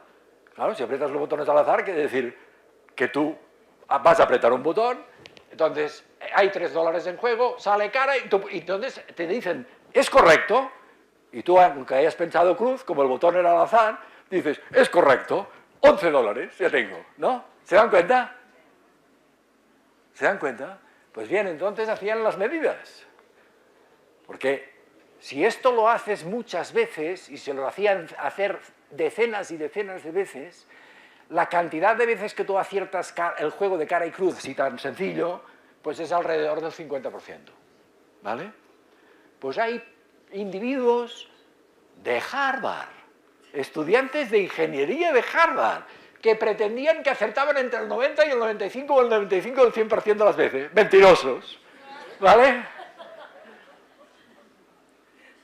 Había 12 deshonestos, los que pretenden que han acertado por encima del 70% en una tarea de este tipo, en que lo tienes que hacer más de 50 veces, estás mintiendo. ¿Vale? Los que se quedan entre el 50 y el 60, ambiguos, y los que reconocen que han acertado, fíjense que hay esperanza en el mundo. Porque hay unos cuantos individuos, un 10, un 15, un 20%, que aunque tengan la oportunidad, no mienten. Y dicen la verdad siempre, y no hay sanciones. Estos también hacen funcionar al mundo, al lado de los ingenieros y de los albañiles, de los agricultores. Los hay en el mundo. Pues bien, el cerebro se puede pescar, ¿vale?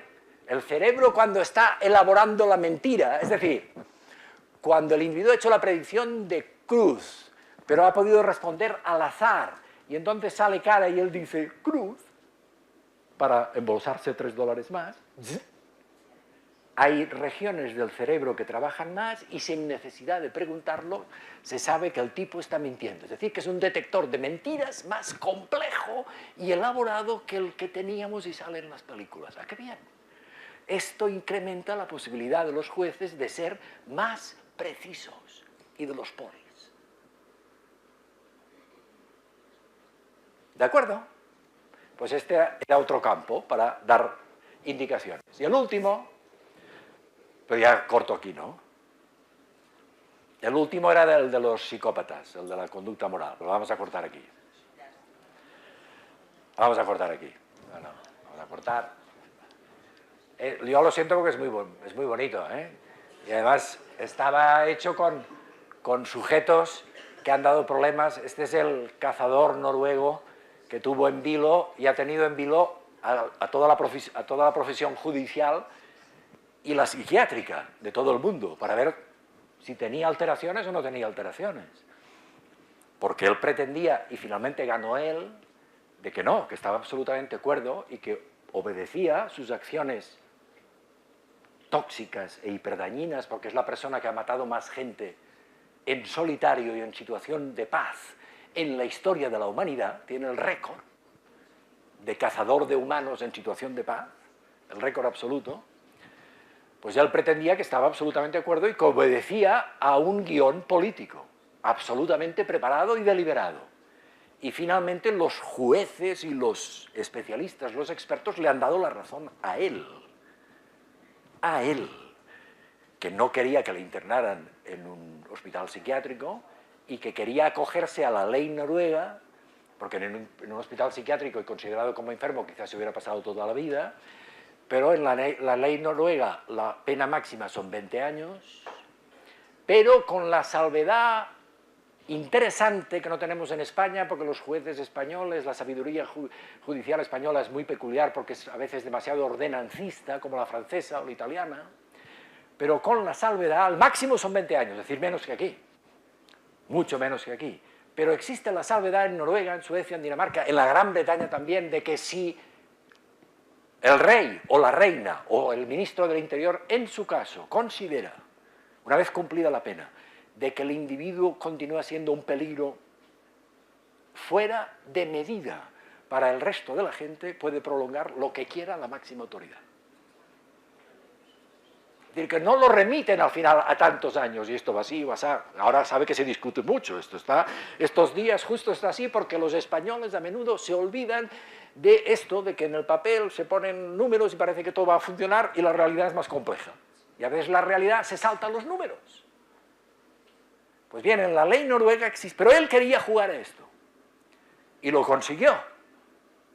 Consiguió que lo diagnosticaran cuerdo, políticamente desenfocado, hasta el punto de ser dañino, extraordinariamente dañino, pero cuerdo, es decir, con el pleno ejercicio de su libertad y responsabilidades. Y por lo tanto, susceptible de la máxima aplicación de la ley, no de considerarlo enfermo. Que en primera instancia lo hicieron así, ayudados por expertos internacionales, británicos, holandeses y americanos, llamaron, psiquiatras de mi gremio. Pues bien, y toda esta parte iba dedicada a este asunto porque esto también es elementos para que los jueces trabajen mejor. Por lo tanto, me lo voy a saltar, era muy bonito, pero me lo voy a saltar todo, porque tenemos muchas cosas aquí, me voy a saltar todo, y fíjense, me voy al final, ya creo que les he dado datos más que suficientes para que empiecen a pensar que cuando yo emito un determinado mensaje es que tengo muchos datos sólidos detrás. Muchos. Porque yo les he dado unos cuantos ejemplos. Tengo muchísimos más. Pues bien, no estoy solo.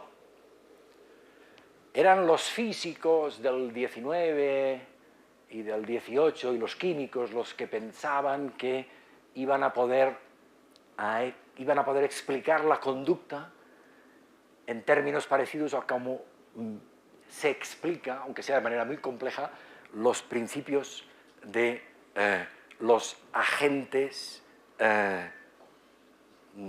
materiales de la res extensa cartesiana, los agentes inanimados. Pero la biología se escapa de esto. Toda la biología, no los humanos, que hizo el propio Descartes la trampa de colocar una conexión con el espíritu. No, las moscas. Las moscas deciden con grados de libertad. Los gusanos. Los agentes del mundo que tienen autonomía para moverse, para empezar, moverse, o para colocar los radares sensoriales y captar de diferente manera, disfrutan de grados de libertad. Y esto se puede hacer tan complejo en organismos nerviosos sofisticados como el nuestro, que fíjense que, como yo, opina el hijo de Martin Heisenberg, exactamente igual que yo, que aunque dé la sensación de que no hay oportunidad para la libertad en un mundo donde conocemos multitud de fenómenos que predisponen, orientan, guían, que van desde las predisposiciones genéticas hasta las experiencias que quedan grabadas en el cerebro, hasta determinados tipos de interacciones gene-ambiente. A pesar de ello, las interacciones que se establecen en biología son tan complejas que a estos grados de libertad complejísimos les podemos llamar perfectamente autonomía humana, y detrás de ello, sofisticar el sistema judicial. Es decir, acabar ayudando a los jueces a ser más complejos a la hora de decidir hasta qué punto un individuo tenía responsabilidad, deliberación, maquinación en la cadena de acontecimientos que ha puesto en marcha. Dice la vida, lo dice la vida, en cuanto hay vida, es decir, autonomía. Las plantas están ligadas al suelo, pero tienen muchísima autonomía de captación desde fotones hasta elementos que vuelan y que se les acercan, que algunos rechazan y otros no, y montan competiciones tremendas, aunque estén fijadas. La vida es un juego complejo entre mecanismos determinísticos y azarosos. Y en el cerebro de los sistemas complejos, esto se multiplica de una manera brutal. Desde la abertura y el cierre de los canales iónicos hasta los potenciales en miniatura que hacen posible que una neurona dialogue con la siguiente, hasta la conducta, que es el resultado de todo esto supone procesos que detrás lo que implica es que hay grados de libertad manejables para que los humanos dejen de acercarse a estos asuntos con ideas preconcebidas que son de tradición religiosa y filosófica y empiecen a acercarse a estas cosas con ideas de la ciencia. Dice, mantengo que no necesitamos ser conscientes de todos nuestros procesos de decisiones, como les he explicado, en multitud de problemas, desde el problema del botón hasta el problema Nadal, hasta el problema de muchos otros que les he explicado. No necesitamos ser conscientes y seguir la película por anticipado para ser libres, es decir, tener grados de autonomía enormes. Dice, lo que importa es que nuestras acciones son autogeneradas. Esto es lo que importa. Los organismos dotados de estas propiedades especiales que da la biología autogeneran conducta.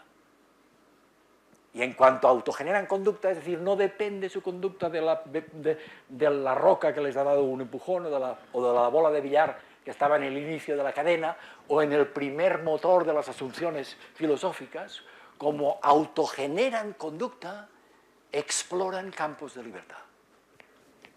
¿Vale?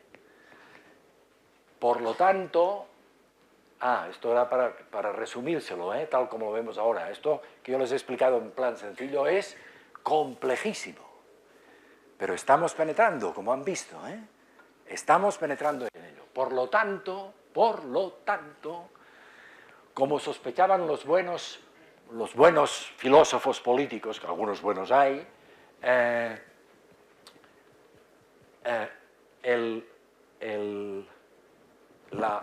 las connotaciones de la libertad de la cual estamos hablando implican, y no se pierde por lo que diga la ciencia, responsabilidad, propiedad de las acciones de uno mismo, no determinación, hasta el punto de que las acciones de la gente, de quien lo hace, no están totalmente determinadas por, diríamos, una cadena de acontecimientos antecedentes.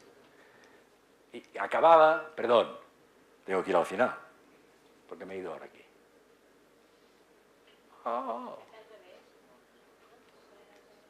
Bueno, las vamos a pasar todas.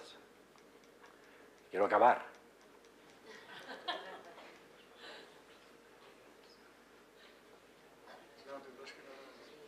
Claro, que ahora estoy dando con el... Bueno.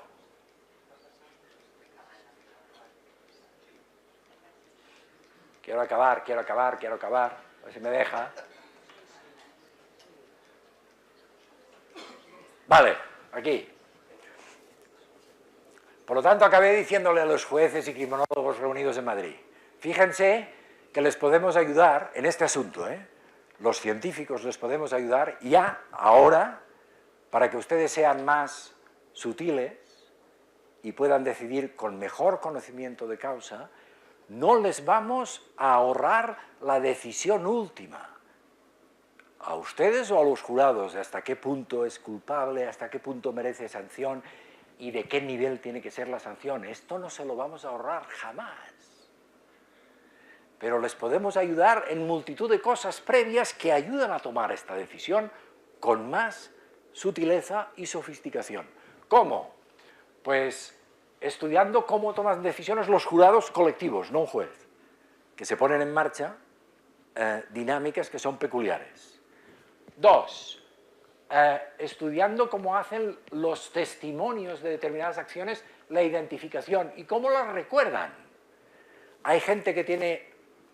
Igual que han visto que hay gente que juega al tenis con más entusiasmo en su cerebro y gente que juega con menos entusiasmo y detalle en su cerebro, o gente que recorre su casa con más detalle en su cerebro y gente con menos detalle, hay gente que recuerda mejor acontecimientos decisivos y gente que lo recuerda peor y gente que lo recuerda fatal y gente que lo fabula todo, siendo testimonios. Hay gente que contempla un atraco, es testimonio de primera instancia, estaba allí y lo explica todo mal. Porque afortunadamente ahora hay sensores adicionales, cámaras, que lo captan y otros ojos que también estaban allí que están de acuerdo con las cámaras. Pero estos tipos o tipas a menudo tienen tanto convencimiento en sí mismos que dicen, no, se han puesto de acuerdo las cámaras y los demás. Quien lo ha visto hoy bien era yo. ¿Vale?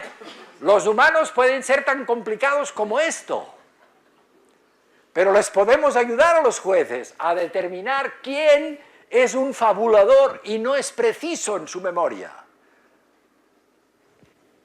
Las confesiones falsas, perfeccionar detectores de mentiras, llegar a la detección cognitiva de mentiras, hacer perfiles de los criminales, meterse en la cabeza, porque han visto que para cosas sencillas ya lo empezamos a hacer, en la cabeza de los que tienen tentaciones horrendas y que les nacen en la cabeza y que a veces da la sensación, pero ¿cómo se les puede ocurrir? ¿Cómo ha nacido esta idea en la cabeza, ¿no? Pues ahora podemos empezar a meternos si nos lo manda un juez. ¿Vale?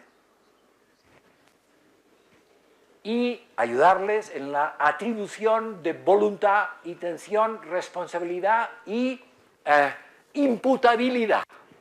Esto que ahora está tan de moda, ¿eh?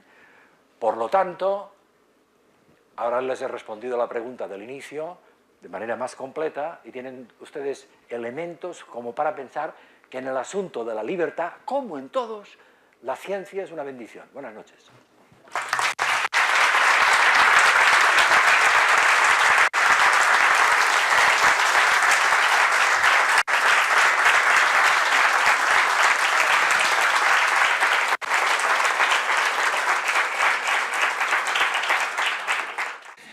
Decía que tendré que simplificar mucho, entre otras cosas, por falta de conocimiento, pero sí hay dos cosas que me rondan la cabeza. Una, a mí me parece, o pregunto, si está en relación inversa la libertad con respecto a la masificación, desde el punto de vista sobre todo sociológico. Y en segundo lugar, en el proceso de ejecución de una acción que empieza con todo ese proceso que hemos explicado, que llega a que hay una diferencia de tal modo que en todo ese proceso, hasta que se ejecuta la acción, me ha parecido entender que habrá, aunque no se ha dicho, habrá como una especie de tamiz por las emociones. Con lo cual, hasta qué punto esa toma de decisión es libre. No sé si he podido explicar. Muy bien, te he explicado muy bien. Gracias. Y las dos preguntas tienen una respuesta muy sencilla. No y no. A las dos cosas. La masificación incrementa libertad. Ustedes son una masa bastante acalorada y fatigada a estas horas y en este momento son más libres que cuando llegaron. Y llegaron cada uno por su cuenta, caminando solitos, y ahora están juntos en una masa y son más libres porque saben un poquito más. Un poquito más, ¿eh? Y aunque yo sé que no se van a acordar de nada, mañana por la mañana, de nada, ¿eh? Bueno, se van a acordar de mí y de algunas cosas, de algunos gestos que hacía y tal, pero nada más, ¿eh? Pues se les ha abierto unas ventanas para decir, ahora hay gente en el mundo que explica estas cosas de otra manera y quizá valdría la pena pensarlo. Esto les aumenta a ustedes la posibilidad de libertad, ¿vale? Pero no es este el ejemplo el que usted buscaba, ¿eh? Se lo digo en términos más serios. Las sociedades más libres que jamás han existido son las nuestras. Las nuestras, estas masificadas, tecnificadas, constreñidas, hiperreglamentadas, hipervigiladas por cámaras, jamás hubo tanta libertad, jamás. En los pueblos pequeños, ustedes lo saben, ustedes lo saben, no hay cámaras, pero te vigila todo el mundo. Por delante y por detrás. Y según qué cosas no puedes hacerla. En cambio, te vas al COI y puedes hacerlas. Esto se ha estudiado a fondo. A fondo. Y se sabe desde la Edad Media. En las ciudades hay más libertad que en las ciudades grandes más que en las ciudades chicas. Y en las ciudades chicas más que en las ciudades pequeñas. En las ciudades pequeñas más que en los pueblos. En todos los términos de libertad social. Que es supongo lo que usted me preguntaba, ¿eh? Después la libertad individual, si uno diríamos, es misántropo y decide no ejercer la relación con los demás y se dedica a él solito si se lo puede permitir, entonces esto no afecta, ¿eh? Pero esto es un dato solidísimo, ¿eh? Solidísimo. aunque parezca lo contrario, los sociólogos y los epidemiólogos y los politólogos charlatanes van explicando lo contrario, que estamos en un mundo hipervigilado, que nos vigilan los mensajes, que nos lo leen todos los americanos, que tal, que cual, las cámaras que lo ven todo y tal, pero jamás... Porque a la gente le gusta explicar catástrofes, hay gente que se gana la vida explicando catástrofes y cosas malas. Jamás ha habido tantas opciones como ahora en todos los aspectos. Si yo lo que les he explicado lo hubiera explicado hace 200 años, me queman. ¡Vivo! ¿Vale? ¿Respondido? La primera. La segunda. Las emociones siempre, o casi siempre, porque hay gente que las tiene muy adormecidas o incluso anuladas, de entrada, no todas, algunas, porque a veces se cometen errores muy severos sobre esta cuestión, porque hay gente que puede ser muy dañina porque, y ahora me sabe mal no haberles explicado esta última parte, porque maneja decisiones con una implicación emotiva cero, pero en alguna banda de la emotividad, porque son perfectamente capaces de captar, y además con gran inteligencia, las debilidades, las ambiciones, los celos, las envidias ajenas, es decir, que captan el abanico emocional de los demás y lo manipulan. ¿De acuerdo? O sea que yo esto lo he explicado al margen de las emociones, porque ahora está de moda entre la gente de mi gremio de meter las emociones en todo como si fueran una explicación. Estos son charlatanes también, estos que van explicando la inteligencia emocional, la inteligencia positiva, estos son curanderos, charlatanes de esta época, nada más. O sea, desconfíen. Cuando la gente empieza a decir esto, desconfíen, de base. Es que detrás hay poca cosa. Porque también sabemos mucho sobre las emociones, pero hay que afinar. Porque a veces algunos que retratan como no, es que no tienen emotividad cero, resulta que son capaces de sentir euforia, éxtasis, haciendo daño, y esto es emoción, más que nadie. Entonces, ¿qué van explicando de que no tienen emociones? Tienen alteraciones en el funcionamiento del cerebro emotivo, que es muy complejo también. Pero yo esto lo he explicado al margen, porque esto se puede explicar al margen. Lo que tenía que explicar hoy, lo puedo explicar al margen. Si le quiero meter esto, lo tengo que complicar, y ya lo he complicado bastante. Más preguntas. Además tendremos a Ignacio Morgado también. Exacto, se lo preguntan a él. ¿Vale? ¿Qué más? Otra pregunta por allí. Yo quería hacer una pregunta muy sencilla. Como usted ha estado todo el rato demonizando el mundo de las letras, etcétera, etcétera, un ámbito concreto, el de la psicología, en estos momentos formaría parte de la tribu que usted tilda de charlatanes. Escuelas determinadas se salvarían, en particular el psicoanálisis. Para usted, ¿qué está diciendo la neurociencia de la psicología en general y de escuelas en particular que siguen existiendo, como el psicoanálisis? Mire, me viene muy bien la pregunta, gracias. Me viene muy bien. El micrófono, claro. El micrófono. Vale. No, yo tengo un enorme respeto por los psicólogos experimentales serios. Pero no son los que abundan más. Fíjese si tengo respeto, y además yo no he hecho una demonización general. He empezado diciendo que respeto muchísimo la sabiduría de los jueces. Muchísimo, Y es sabiduría de letras. Y la sabiduría de alto nivel filosófica, y la sabiduría de alto nivel humanística. La que ha ido al fondo de los problemas humanos. Insisto, y además lo he dicho, porque ellos llevan pensando sobre esos problemas hace 4.000 años y nosotros hace 150.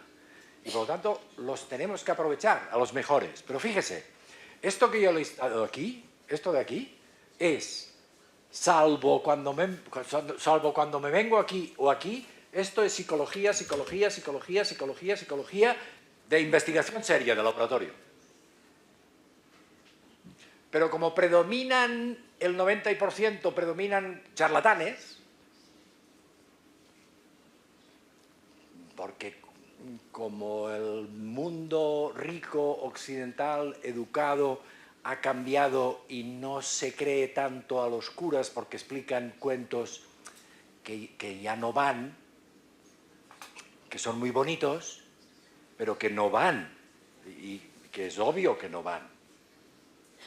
Entonces a la gente le cuesta creer, ¿no? Es que vino una paloma e inseminó a una señora sin contacto carnal. Pero ¿ahora qué dicen, no? Y habla un señor vestido de blanco desde Roma y no se equivoca cuando toma decisiones, que es nuestro tema. No se equivoca jamás. Atención, este es un dogma de obligado cumplimiento para los católicos, el creer eso. Pero íntimamente la gente no se lo cree. Y entonces ha empezado esta tendencia, bueno, yo la religión me la tomo por mi cuenta y la mayor parte de las cosas que cuentan, pues no, pero como sí que creo que hay fuerzas superiores a quienes puedo dirigirme o que me pueden ayudar, pues creo en algo. La mayor parte de la gente tiene esta actitud. Entonces aquí han aterrizado los psicólogos, que son los curas de ahora, y van explicando pues las mismas, no, peores chorradas, porque tienen menos hondura.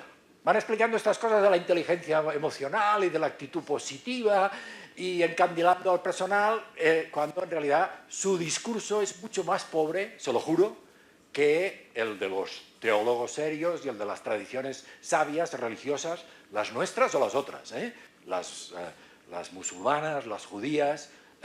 Entonces, este es el problema, que hay un 10% de la psicología de la cual, bueno, lo celebramos y trabajamos de manera conjunta, y hay un 90% que es un desastre. Pero bueno, en fin, hay que convivir con ello. ¿Qué se le va a hacer? No voy a ponerme a discutir con él, pero luego lo haré. Y bueno, yo pues darle las gracias por su asistencia y bueno, esto mañana continuamos, también una charla muy interesante y bueno, pues si les apetece mañana les esperamos. Buenas noches. Buenas noches.